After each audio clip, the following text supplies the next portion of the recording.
Betul, serius. Well, in this industry kan, penampilan diri seorang artis itu adalah dia punya aset. Dialah produknya. So macam saya sendiri it's not a choice for me. I have to make sure I look presentable. So macam kita pula sebagai juri dan kita perlu memberi komen, kita perlu bantu penyanyi tersebut. Dan bila kita nak bantu, kita akan sentiasa tengok, okay, which element can I help this person with? For example, banyak elemen, musicianship quality, interpretation, teknik. Dia tulis pada saya, hormat tu letak tepi, dia cakap. Jadi ini datang dari bukan golongan pendidik. Dia dah tapis betul kan. Dia cakap hormat tu letak tepi. Jangan takut untuk menilai ataupun memberi komen hanya kerana dia seorang legend. Tapi jawapan saya,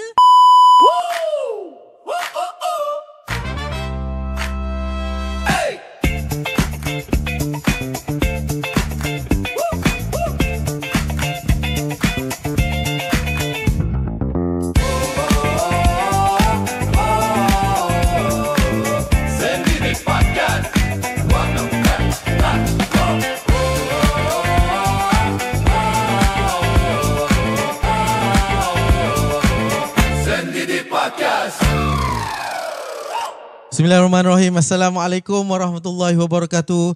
Salam seni, salam pendidikan. Inilah dia Sendidik Podcast Siri 2. Bersama saya, Bang Neil, dan masih setia menyelang kaki di sini sebelah kiri saya, Prof Zaharul. Macam lah Bang Neil lagi ni. Dia macam ada isu, Prof. Ini saya nak cerita sikit lah. Okay. Tadi sebelum kita nak shoot ni, untuk episod ni, ada benda yang berlaku lah. Saya kena pergi kerja, ambil anak kejap. Lepas tu adalah saya almost lah, hampir kemalangan. Tu saya punya adrenaline macam tak. Ada sebab pengaruh tetamu yang datang ni. Mungkin itu faktor besar, mungkin 70% lah. 70%. Okey. Tak apa, sebelum kita cerita pasal tetamu dulu, kita nak cerita kita kat mana, Prof? Kita berada di salah satu fasiliti yang ada di Fakulti Muzik dan Seni Persembahan. Alright. Dan dinamakan sebagai Smart Classroom, tapi tak berapa nak smart dah sekarang. 10 tahun lepas dia memanglah smart. Kenapa smart, Prof? Ke semak? Kalau orang Terengganu dia kata memanglah Smart Classroom. Semak. Smart Classroom. Dia smart lah, dia pintar. Pintarnya kenapa? Bajet yang diberi RM20,000. Okey. Kalau you berani, you buatlah dengan apa yang ada ni dalam tidak lebih daripada RM20,000. Okey. Saya rasa itu smartnya. We managed to have it dengan ada sedikit platform di sini.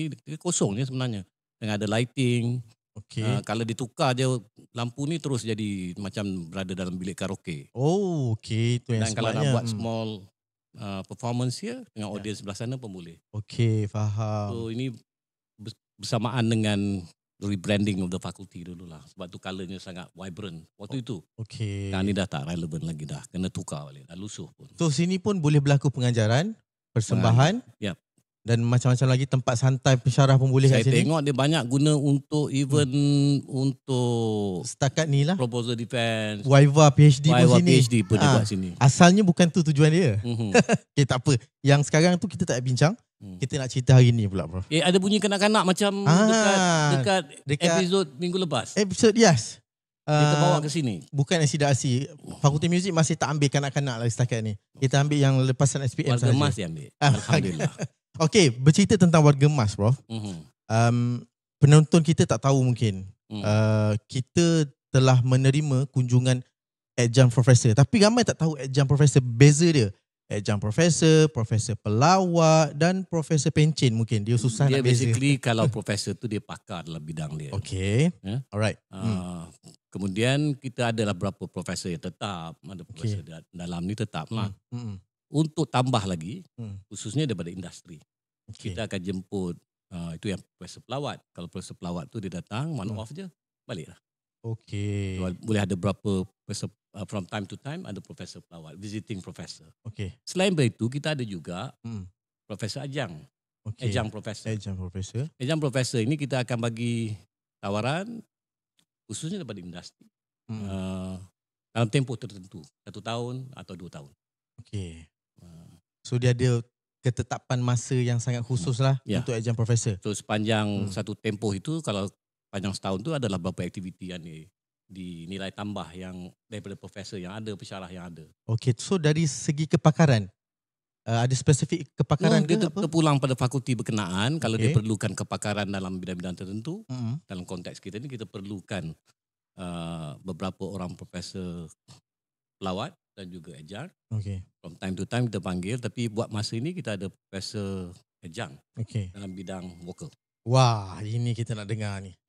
So, sebelum kita cerita pasal vokal, Prof nak buka dengan apa dulu? Hari ni kita bincang tentang vokal, tapi tak apalah cerita tentang teknik vokal. Tak nak lah. Ada satu aspek dia yang selalu the least talk about, tapi dia sangat penting.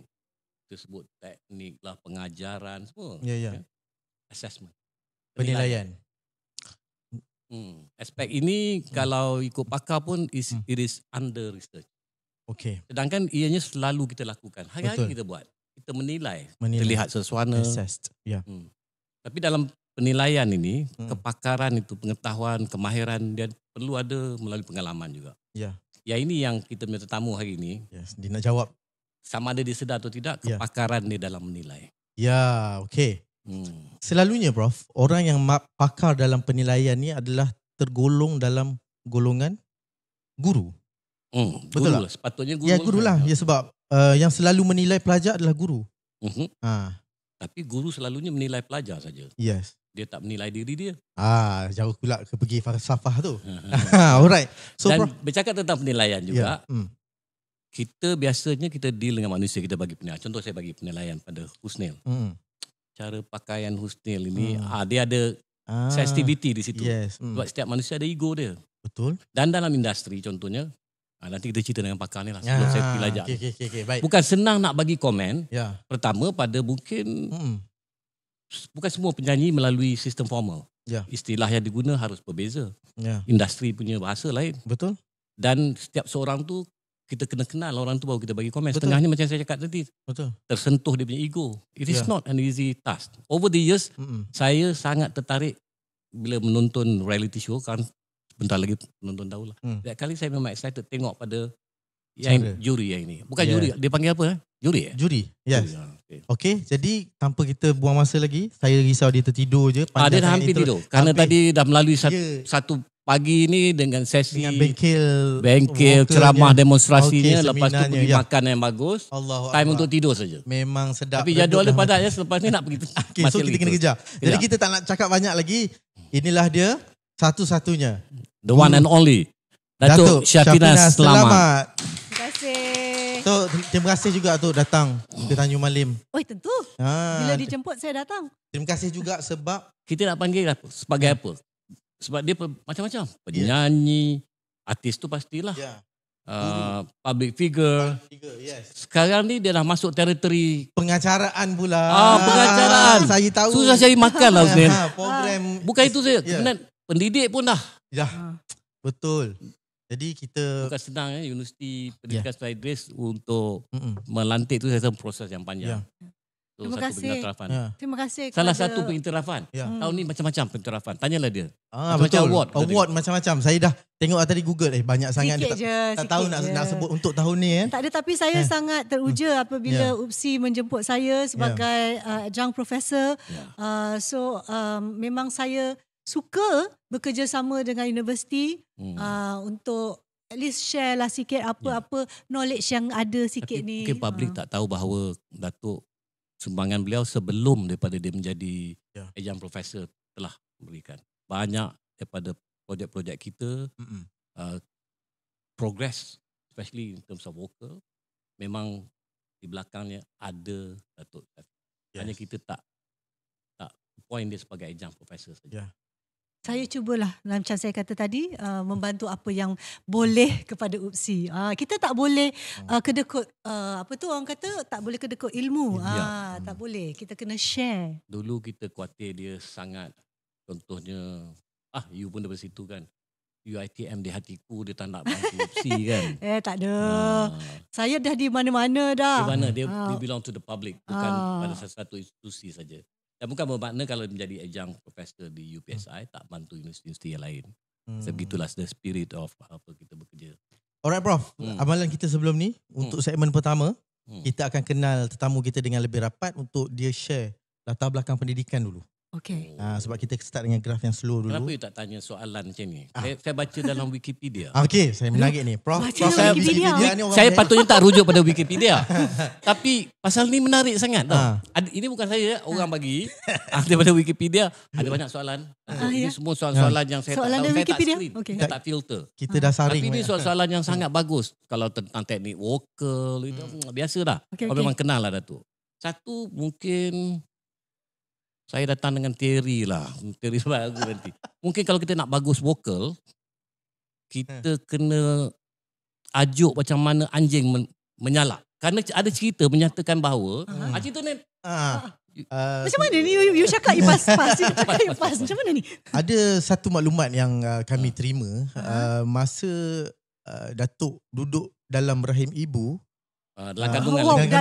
Dalam rahim ibu. Memang Datuk tak tahulah. Tahu. Tapi macam mana yang kawan ni tahu? Yes, benda ni dekat internet. Tu saya nak kena sahkan dengan Datuk sendiri ni. Apa tu?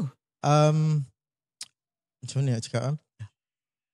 Ayah telah apa macam orang kata apa, orang lama dulu berkenan ke apa Prof?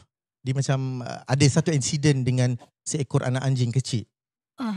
Nampak muka tu macam tak sah lah maklumat kita ni.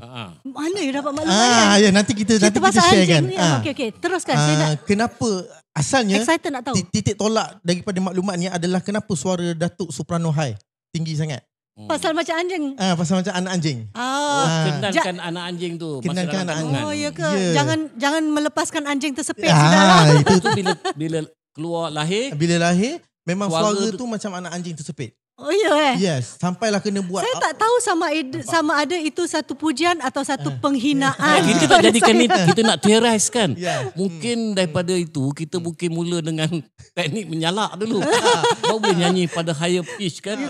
Kalau bunyi anjing tersepit ke apa? Anjing menyalak. Dia bunyi anjing menyalak. Anak anjing menyalak kan pitching tu tinggi. Halus dengan. Saya pun tak nama. Kan rasa dah. Itu sampai kena bawa berubat tu sebab apa? Berubat. Kalau ikut jalan cerita tu, dia kena berubat. Setahun lebih dia barulah sembuh. Begitu. Setahun lebih barulah sembuh daripada penyakit Kenan tu. Berkenan tu. Tapi tak apalah. Saya rasa tidak. Tapi asalkan saya bukan anak anjing tu, saya kira okey dah. Maksudnya maklumat tu tak betul lah Prof. Tak boleh percaya. Okey, tak apa.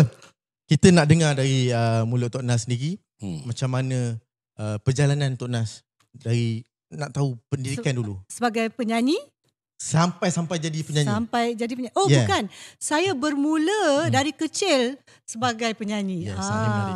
So dari kecil ketika saya berusia 7 tahun masuk darjah 1, saya memang basically suka menyanyi lah. Family saya memang suka menyanyi, suka arts, menari, berlakon. Jadi masa saya 6 tahun lah, kita cerita awal lagi. 6 tahun tu masa pergi birthday party.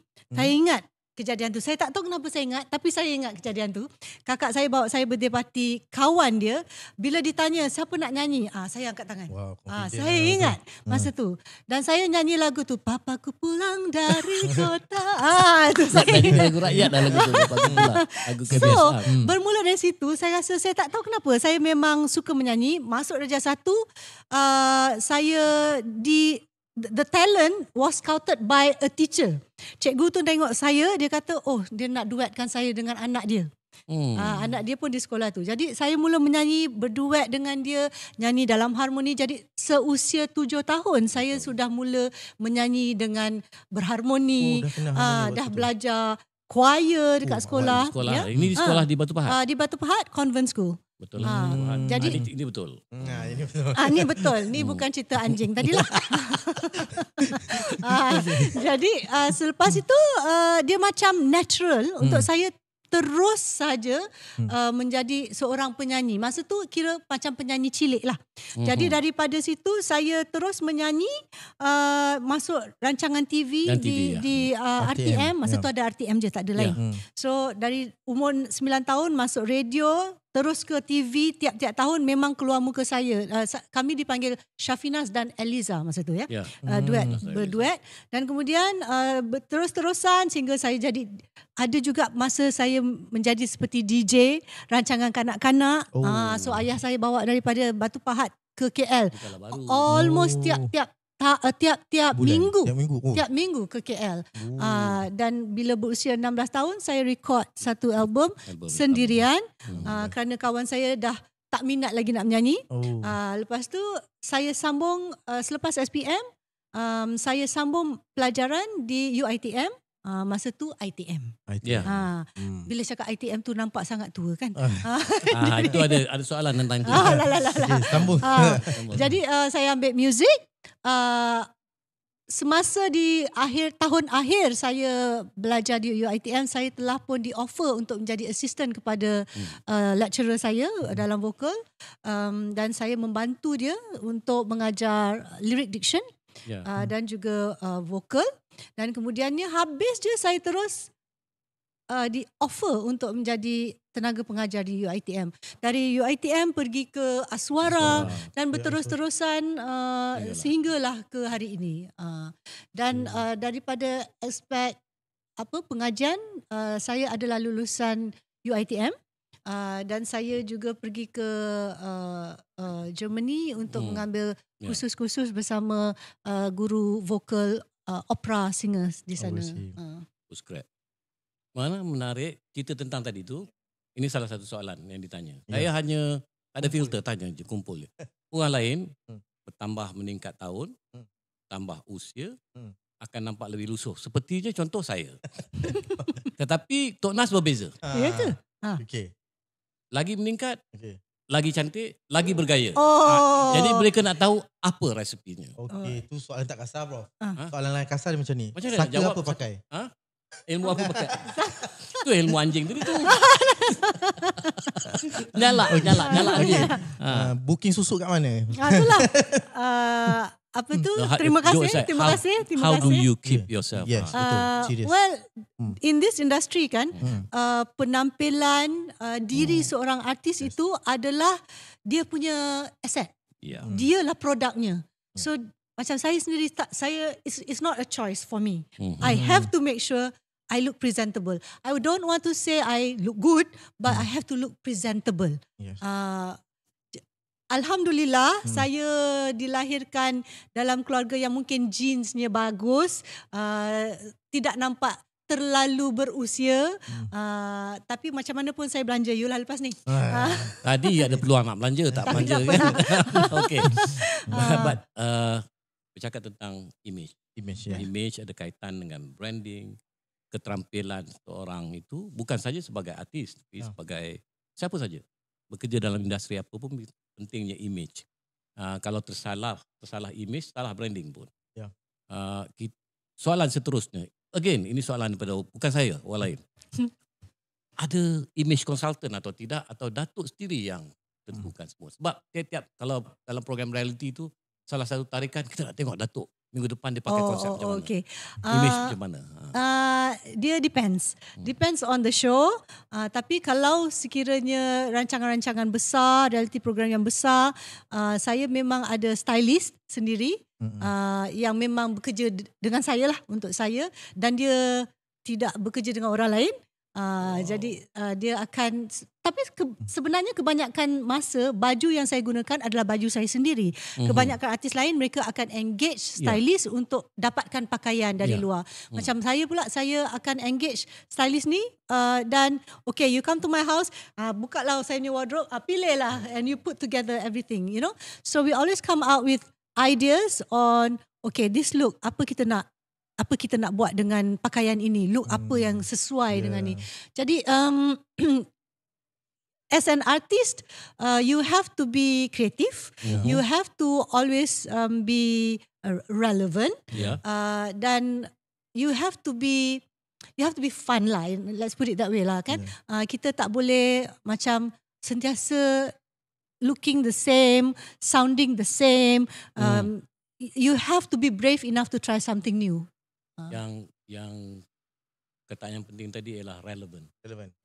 Kalau 10 tahun lepas macam juga kita punya bilik ni. Mungkin pada waktu tu sangat sesuai. Sangat relevan. Sangat relevan. Tapi hari ni mungkin kita kena tukar. Dah sakit mata tengok Legoland of Tanjung Malim ni. Dah lusuh dah kan dulu. Memang Datuk, just to share with you and the audience. Dulu semua bangunan sama je rupa dia. Standard. Macam bangunan kerajaan. Jadi saya, macam mana saya nak tonjolkan fakulti ni? Saya buat multicolor. Nak warna apa? Dia nak pink. Yang ni nak apa? Purple. Ini nak apa? Biru. Saya letak semua warna ni. So Datuk VC waktu tu pun, ya Rabbi, Zahrul dah buat hal lah. Tapi cerita tentang branding, semua warna-warna yang sama, tiba-tiba satu yang ceria warna. Dah jadi lain. Betul. Jadi saya nak beritahulah, every time datang ke UPSI ni, saya akan cari pillars yang warna hijau Petronas tu. Ini dah sampai fakulti muzik. Jadi kalau pergi guard pun saya tanya, pergi je. Kalau mana fakulti muzik, itu yang warna-warni tu. Pergilah cari. Tapi ada seorang kawan dari Australia, Prof, you are turning this into a kindergarten. Biarlah rasa muda kan. Kita nak mood dan jiwa muda tu sebenarnya. Kita nak terus saja. Kita nak terus saja sebab Datuk mengejar masa, kita mengejar dia. Baik, untuk soalan seterusnya Prof. Kita nak cerita tadi. Intro tadi Prof cerita pasal penilaian. Yang ni kita dah nak go to. Datuk, this one is through your experience. I like to watch and observe how you give comments. Ini penilaian lah sebenarnya. And it is difficult. It is. Pertama dengan kebanyakan, bukan semua, kebanyakan daripada yang menyanyi atas pentas tu dalam perancangan pun termasuk Gegar Waganza yang sedang berlangsung ni, bukan mereka yang melalui pendidikan formal. And terms tu sangat limited untuk pakai, nak digunakan. Dan again ada isu-isu seperti sensitivity, their ego, bukan senang. Jadi can you share with us tentang pengalaman memberi komen? Okey, saya start dengan mungkin sebab saya menjadi juri untuk rancangan-rancangan reality dah begitu lama. Dan when I first started menjadi juri, kita sebagai orang muzik, kita akan sentiasa bergelumang dengan terma-terma muzik. For us is common. Tak, itu bukan sesuatu yang macam canggih sangat lah kan, macam biasalah perkataan-perkataan tu. Jadi bila saya menjurikan mana-mana rancangan, saya akan menggunakan terma-terma muzik. Dan bila saya gunakan terma-terma muzik begitu, orang penonton Malaysia menganggapnya sebagai satu yang baru. Mereka belajar benda baru. Okay, so bagus, di situ bagus. Tapi the other side yang tak berapa bagusnya, bila kita memberi komen tu, kita ada masa yang begitu suntuk. Kadang-kadang kita nak cakap dan kita nak explain, tapi dia punya flow tu dah gini-gini dah, gini-gini dah, gini-gini dah. Kadang-kadang memang kita nak cakap pun kadang-kadang dah sampai pesong-pesong dah tak nak cakap apa, nak potong, nak suruh cepat kan. Jadi ada kalanya kita tak ada cukup masa untuk menerangkan dengan lebih lanjut apa yang kita maksudkan. Jadi kadang-kadang terma tu jadi terpesong pula. Terpesong. Jadi sekarang ni selepas berpuluh-puluh tahun saya menggunakan terma, tetapi pada waktu yang sama saya sangat berhati-hati kerana saya takut mereka salah faham. Dan in fact terma-terma vokal kadang-kala tidak diguna pakai oleh musicians. You know. So saya sangat berhati-hati, tetapi at the same time saya kena pakai sebab saya nak pastikan penonton-penonton Malaysia belajar sesuatu yang baru sentiasa. Mendidik lah. Secara yang untuk formal mendidik. Secara tidak formal mendidik. Ya, betul. Dan saya gembira sebab sekarang orang sangat excited when it comes to vocal kan. Sebab everybody wants to become a judge. Everybody is a judge, you know.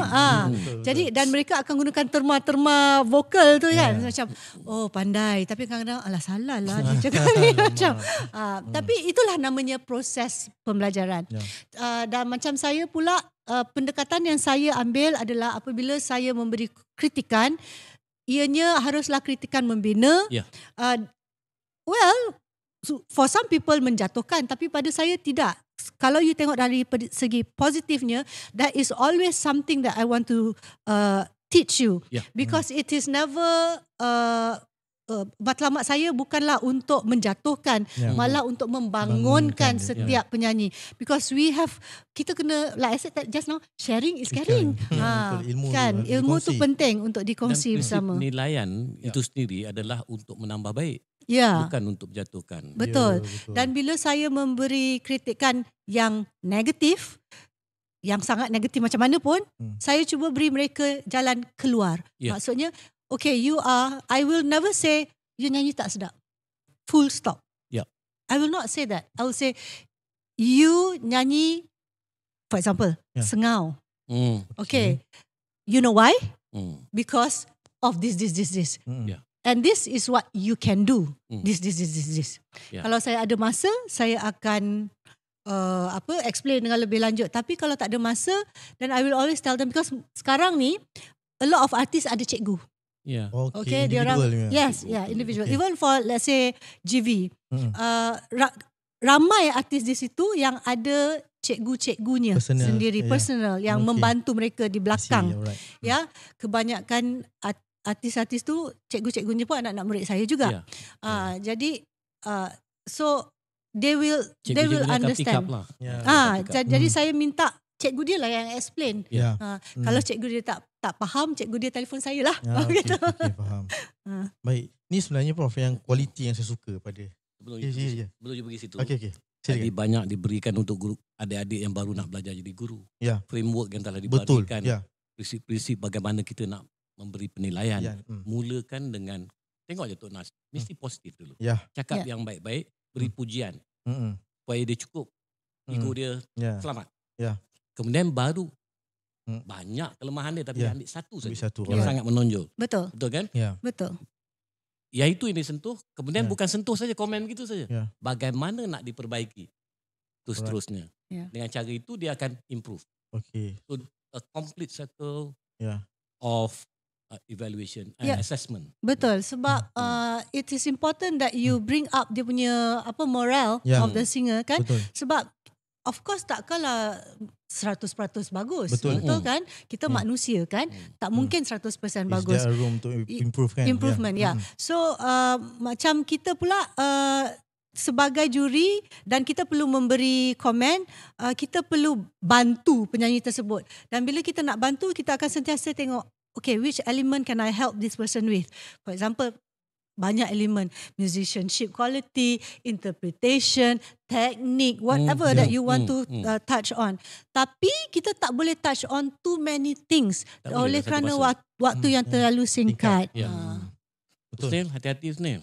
Sebab kalau dengan Tok Nas, pertama dia memerhati orang, dia menilai. Posture kena betul, duduk elok.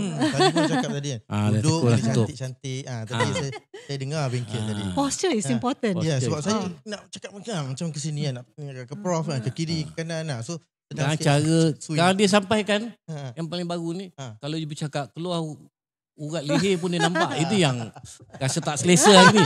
Bukan Husni saja, saya pun rasa tak selesa. Saya diperhati cara duduk saya ke, cara projection suara saya ke, kan. Ada bakat jadi polis maksudnya. Okey, sebenarnya ada kualiti yang saya suka dengan Tok Nas, Prof. Maksudnya inilah antara guru yang faham sebenarnya apa yang Tok Nas buat ni sebenarnya bertepatan dengan sunnah apa yang Nabi cakap. Nabi minta untuk kita bercakap dengan level orang yang depan kita. Maksudnya kita tak boleh simply, walaupun kita ni ilmu besar banyak kan, sorry Prof. Kita main sembuh je ikut apa yang kita faham. Sedangkan dia macam kita kena tahu siapa dia tu kan. Yes. At last dia sendiri tak faham dan demotivated. Tak ada room of improvement kat situ. Jadi kita nampak macam kalau sebagai guru kita, kalau yang tak ada filter, terus cakap je. Dia boleh membunuh. Demotivate. Kita belajar tentang psychology of education kan. Penilaian yang kita bagi boleh merosakkan, bukannya sepatutnya untuk improve dan motivate. Memang ada contohnya dalam ni pelajar masters kita kita menonton live ni sekarang. Bila dia bentang proposal, katakanlah ganas komen yang diberi oleh penilai, examiner, dia boleh 6 bulan, saya ada seorang student 6 bulan tak boleh buat apa.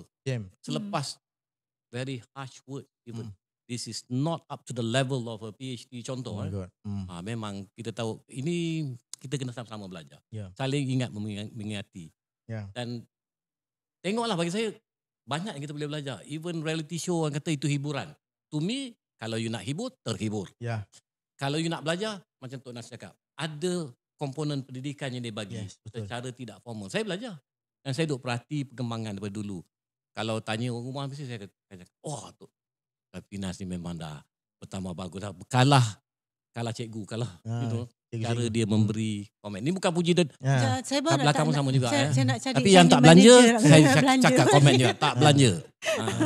Tapi benda ni tak berlaku dalam masa yang singkat kan? Untuk proses dia sangat panjang. Betul tak? Oh ya, saya sendiri sentiasa belajar. Saya pun after so long kan, kadang-kadang kita pun fikir apa lagi angle yang kita boleh touch on every singer. Apa lagi yang kita boleh bantu diorang. Sebab bila diorang setiap reality program tu, setiap show different sebab dia punya peserta berbeza. Okay, for example, kalau saya menjurikan AF lah for example.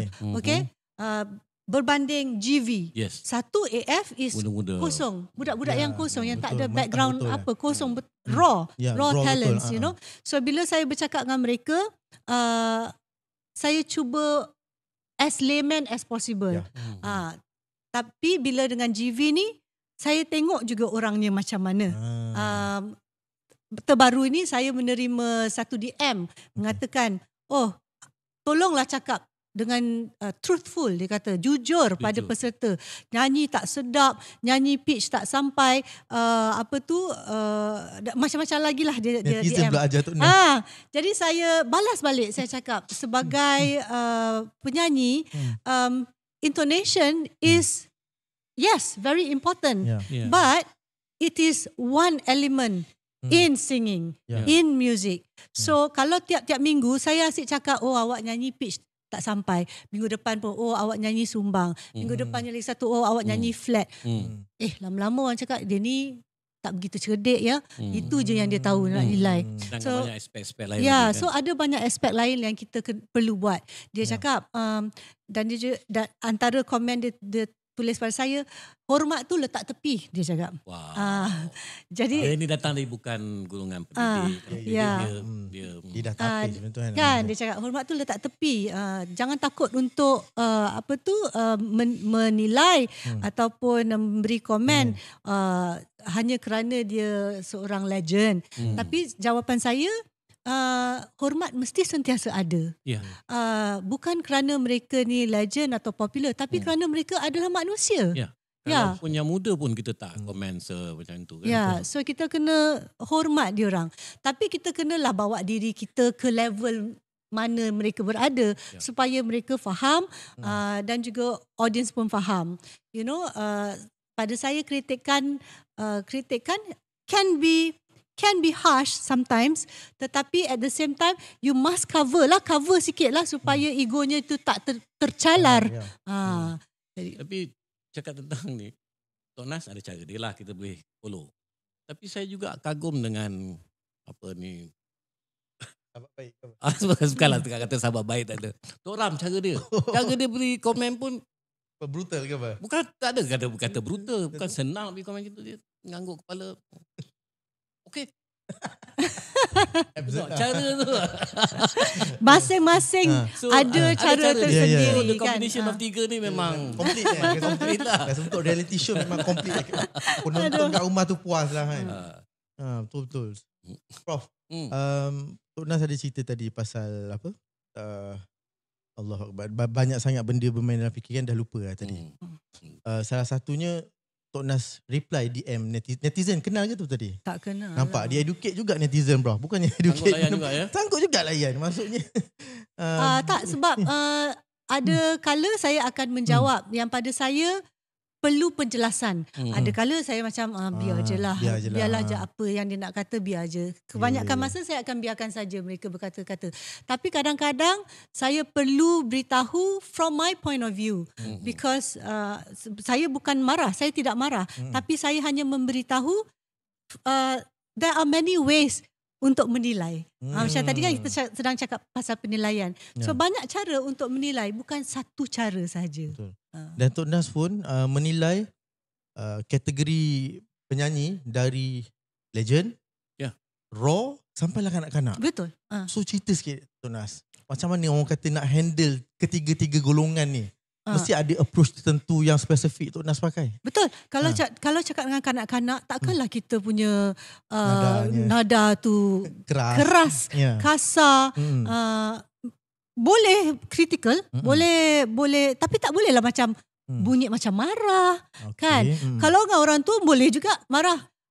For example, I say, why are you like this week? Last week dah okay dah. Minggu ni tak kenapa macam ni? Adakah you kesuntukan waktu? Adakah you ada masalah peribadi? Tapi kalau dengan budak kecil takkan cakap macam tu pula, kan? So dia punya approach kena berbeza. Dasar kepada latar belakang, usia. So again, that one pun berdasar pada teori pendidikan. Betul, sebab kita kat sini macam pelajar universiti kebanyakannya mereka dah lepas sekolah kan. Lepas sekolah. Jadi macam kalau kat sekolah cikgu-cikgu ni level-level sekolah lah kan. Tapi macam Tok Nas ni macam-macam, ada yang mentah sekalipun. Macam mana Tok Nas orang kata, saya rasa lebih challenging, lebih nak untuk yang otak-otak ni. Contohnya dah sampai ke sorry to mention name lah, dah sampai ke macam Jacqueline Victor, Azlina, Aziz. Liza Aziz. Memang established singer, bukan senang kita nak bagi komen kan. Tapi pada pendapat saya lah, bila diorang join competition seperti GV, diorang tahu apa kehendak rancangan tersebut. Diorang dah sedar dah, GV dah berapa banyak tahun dah kan. So ini adalah apa yang diminta oleh rancangan tersebut. So kami diberi tugas untuk memberi mereka komentar. Komentar itu boleh komentar yang baik, ada kala komentar tu sedikit keras atau can be hurtful also, but terpulang kepada juri itu untuk bagaimana untuk menghidangkan komentar itu, dan terpulang juga kepada peserta macam mana nak ambil komentar tu. Kalau dia seorang yang positif, apa yang buruk sekalipun, kalau dia ambil secara positif, dia boleh memperbaiki diri dia. Malahan dalam reality show bukan komponen nyanyi saja, komponen komen tu jadi yang utama juga. Selain pada nyanyi, orang nak tengok orang komen tunggu, tu. Betul. Even ada demonstrasi secara live lagi orang tunggu. Kan? Tapi ada juga orang marah. Marah juga. Yang marah tu pun sebahagian daripada industri. Jadi kita we cannot please everybody lah kan. Marah tu dalam konteks apa sebenarnya? Tak, maksudnya macam membuang masa. Dia kata macam buat apa nak mengajar pula, macam ni penyanyi profesional. Okay, saya setuju. Sometimes it's true, tapi kadang-kala bila kita melihat masalah yang sama berulang kali, we have to point it out to them. Macam saya cakap, a lot of the singers, dia ada cikgu kat belakang, di belakang mereka. Jadi bila kita tengok benda yang sama berulang kali, bermaksud mungkin perkara itu terlepas pandang oleh guru dia. Okay? Ataupun dia menghadapi masalah untuk explain ke mungkin can be anything, you know. So saya nampak di situ, mungkin saya boleh bantu dengan memberi sedikit solusi kepada masalah tersebut. Tapi saya sebenarnya jarang mengajar di atas di dalam rancangan reality ni. Lagipun saya ni mengajar tu tidak, tapi saya rasa mendidik je. Tak, lagipun macam ni, Prof, saya ni mahal. Nampak? Kena bayar. Dia kena ada berapa bagi lebih? Berapa bagi lebih kan? Bayar sebab dalam tu kontrak untuk menjuri je, bukan mengajar apa. Tak adalah, main-main je. Pandai dia. Dia tak berhenti lah. Dia sanggup macam tadi kan. Okay je. Betul-betul. Untuk makluman para penonton, di sesi pagi tadi, daripada pagi tadi, Datuk sampai untuk ada satu sesi seminar bengkel, tunjuk cara tentang asas teknik vokal lah. Itu sebagai permulaan, dan ini akan dijalankan secara bersiri nanti. Dan ianya terbuka. Dan ada yang sampai daripada USM tadi, ada dari DBKL ada. Dari Sekitar Tanjung Malim, of course. Yes. Pelajar-pelajar sekolah kita akan pun maklumkan lah nanti. So mungkin kita ni dulu, kita rehat tutup dulu. sebentar boleh? Ya, boleh Prof. Untuk Prof boleh saja Prof. Jadi kita akan sambung selepas ini untuk soalan-soalan yang lebih panas mungkin Prof. Jadi, sangat panas. List soalan pada saya tu cukup banyak. Okey, jadi kita jumpa selepas ini.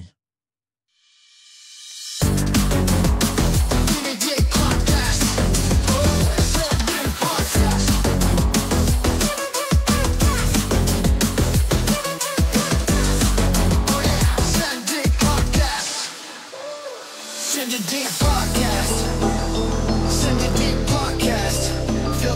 kita kembali ke segmen kedua di Sendiri Podcast bersama tetamu kita, Prof.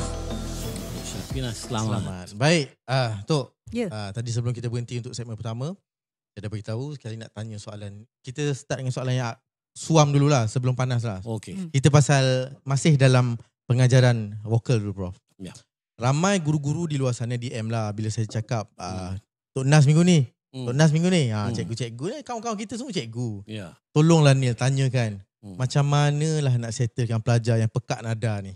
Maksudnya tak peka nada, tu bahasa kasar lah, pekat nada ataupun tone deaf ni. Sebab Tok Nas sendiri berkecimpung dengan pelajar kanak-kanak ni ramai kan. Lama pula tu. Tu dah gelak kayu dah sasul kan. Jadi boleh tak bagi tips sikit untuk cikgu-cikgu tu yang suka merentan kan. Mengajar budak-budak je cepat merentan. Lebih-lebih yang geng tone deaf ni. Memang ajar budak susah.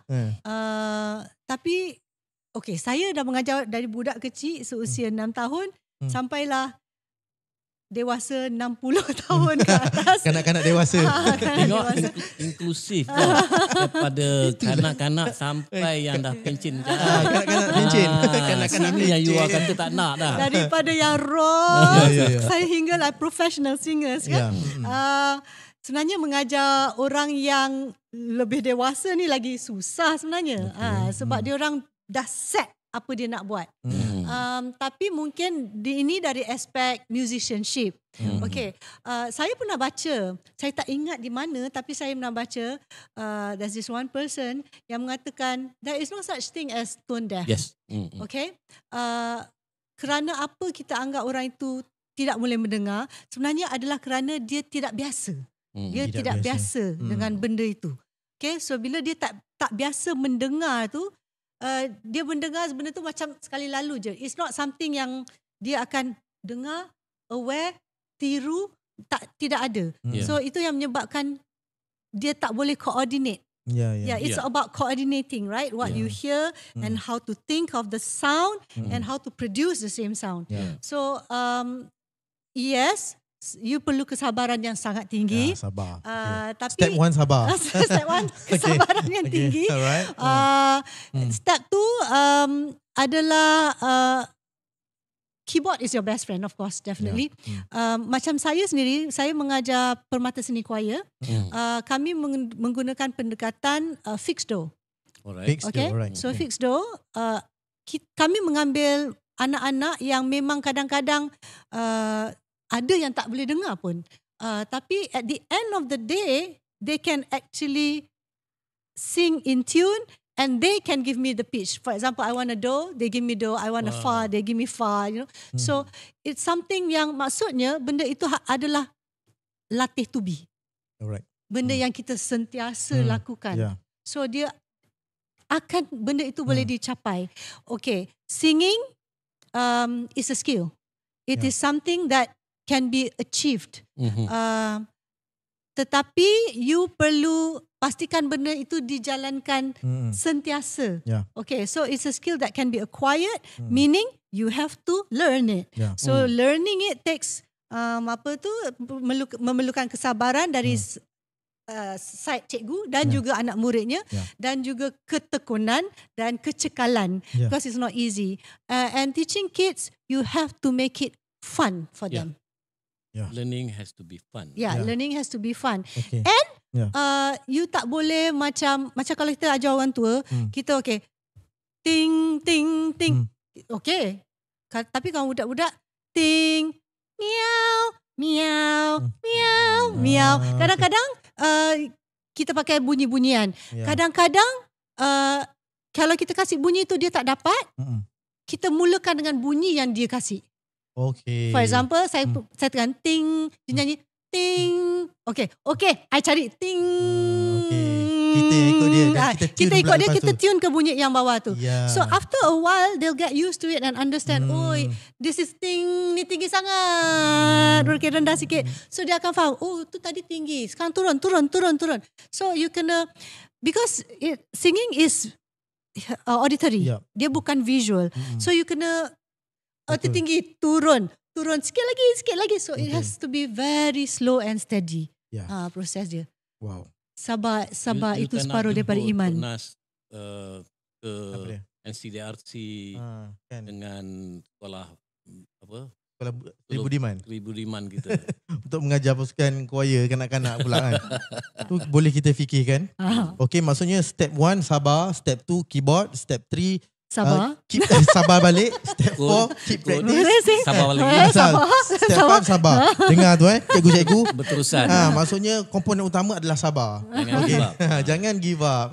Itulah dia. Tapi saya nak cakap lah, sebenarnya ajar budak ni in a way senang sikit tau. Sebab kadang budak kita cakap no, dia akan no. Tapi kalau kita cakap dengan orang tua, no, sini no, dia balik rumah dia buat juga. Datang balik minggu depan.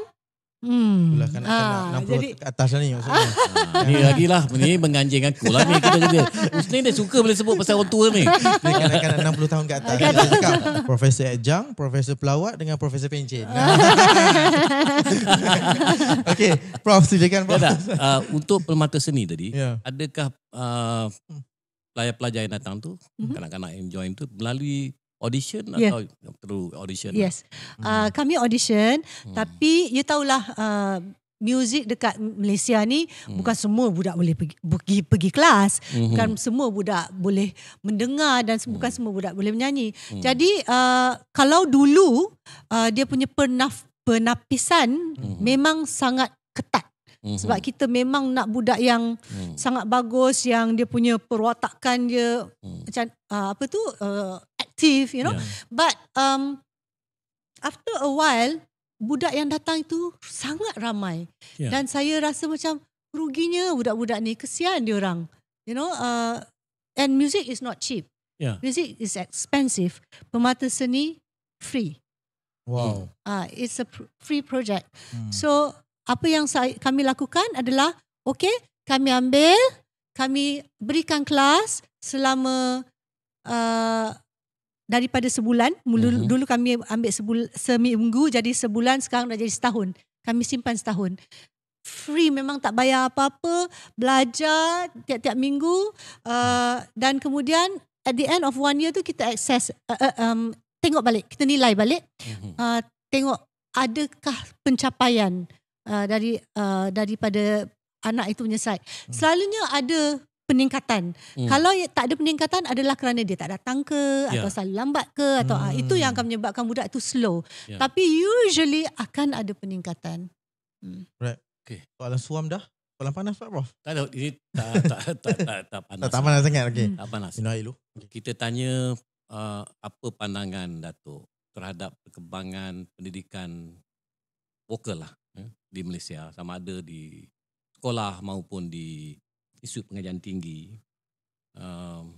dan apa yang boleh kita lakukan lagi kalau kita ambil dalam konteks di UPSI.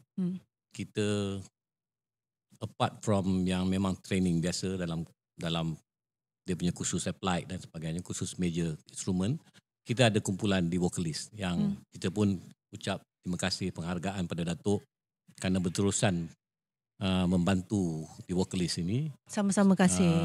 Kasih diterima. Dan sekarang ni kita ambil ikat Datuk ni kerana kita dah kehilangan seorang guru, iaitu sini dipanggil Sir Amri lah, arwah. Jadi kerana kehilangan dia tu memang ada lompong besar yang kita perlu bantuan pada Datuk lah. So mungkin juga kita bermula dari di vokalis ni, ke mana harus dibawa lagi. Dengan pencapaian dia yang dah capai ke peringkat kebangsaan dan sedikitlah antarabangsa, apa harapan untuk masa hadapan.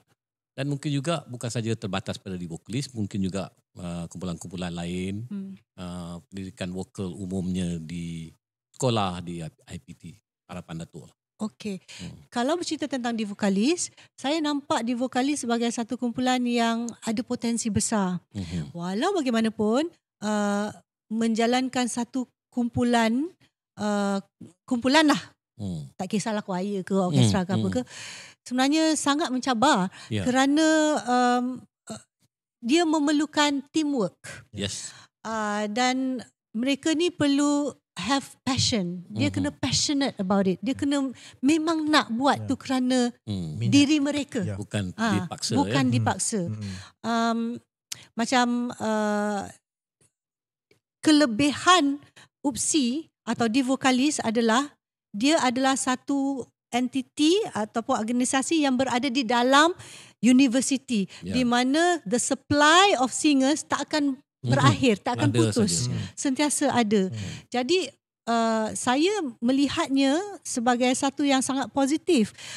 Tak sekiranya UPSI menjadikan setiap pelajar vokal make it like a subject that they have to take. So you will not lose dia punya kumpulan ini, dia punya standard tu takkan hilang. If you look at it, budak-budak, it's a win-win situation. For university, kumpulannya akan sentiasa kuat sebab penyanyi sentiasa. Untuk student pula, they learn something different than what they learn in class. Sebab in class is me, how to work just for me. But in choir setting, lain. They learn how to blend. They learn how to listen to each other. They learn harmony singing. They learn how to sebab kalau macam di vokalis ada menari, ada how to synchronize, you know, how to read body language of the conductor, how to read conducting patterns, and they get to sing many kinds of songs, you know. So it's really a win-win situation for students. So saya melihatnya kalaulah UPSI boleh menjadikan di vokalis itu salah satu subjek wajib untuk pelajar vokal, ianya adalah satu yang sangat bermanfaat untuk kedua-dua pihak. Nah, dengan tu Dr. Yusran, ini boleh kita bincang dalam syarat kurikulum akan datang. For example, you have other universities. Okay, kalau you tengok, you tengok universiti macam Harvard ke apa, dia orang punya kumpulan choir sendiri. Dan kumpulan choir ni bukan orang muzik pun. Bukan. Daripada macam-macam.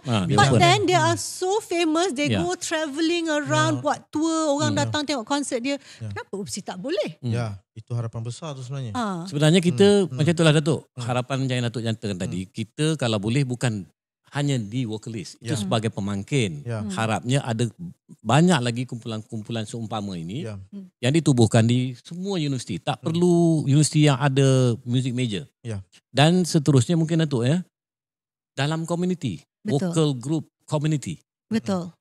Harus disemarakkan. Mungkin kalau kat Mualim ni kita mula buka. Sekarang ni sesi dengan Datuk pun kita buka pada masyarakat umum. Dan memang challenging untuk Datuk lah tadi.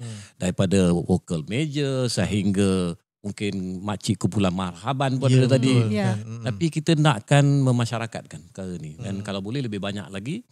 Dan dengan itu mungkin ada budaya berkumpul sambil belajar menyanyi. Dan lebih pada perkara-perkara kemasyarakatan. Sebab kalau kita bercerita tentang vokal, vokal itu kan besar. Bukan hanya nyanyi je, mengaji pun ya, bermarhaban pun ya, kan? So berdikir barat pun ya. Itu semua cabang-cabang muzik dan nyanyian, kan? Tapi kita kena start lebih rendah daripada itu sebenarnya. Iaitu di sekolah-sekolah. Sekolah-sekolah. Cikgu ada mengangguk di belakang sana tu. Mula di sekolah. Saya rasa dari dulu saya dah cakap, actually as a musician, saya rasa a bit disappointed kerana saya rasa muzik itu sentiasa dianaktirikan apabila di sekolah. Sebab kalau kita tengok kat sekolah-sekolah, kadang-kadang cikgu yang mengajar tu adalah cikgu yang cikgu tu pandai nyanyi atau cikgu tu boleh main gitar tong. Dia lah jadi cikgu muzik. Kalau zaman-zaman dululah. Zaman sekarang saya harap tidak lagi begitu. Jadi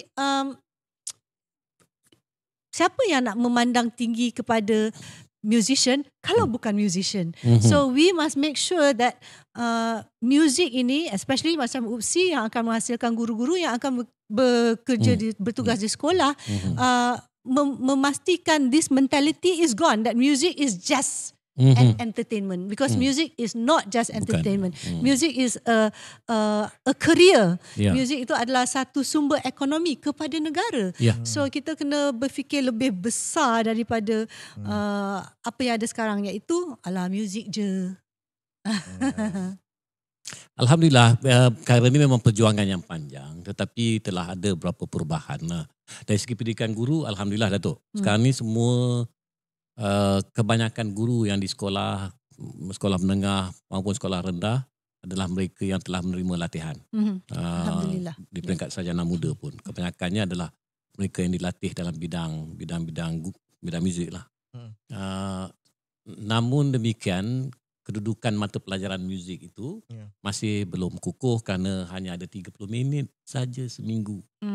Sepatutnya kita meniru negara-negara yang berjaya dari segi pendidikannya dengan mengadakan muzik setiap hari 30 minit. Jadi pelajar lagi suka, di situ juga boleh lebih berkembang. Bukan saja muziknya, muzik juga boleh membantu dalam pencapaian akademik. Itu harapan kita di masa akan datang. Tapi satu yang bagus, di sekolah menengah sekolah menengah rendah akan menjadi mata pelajaran wajib di semua sekolah mulai tahun 2027.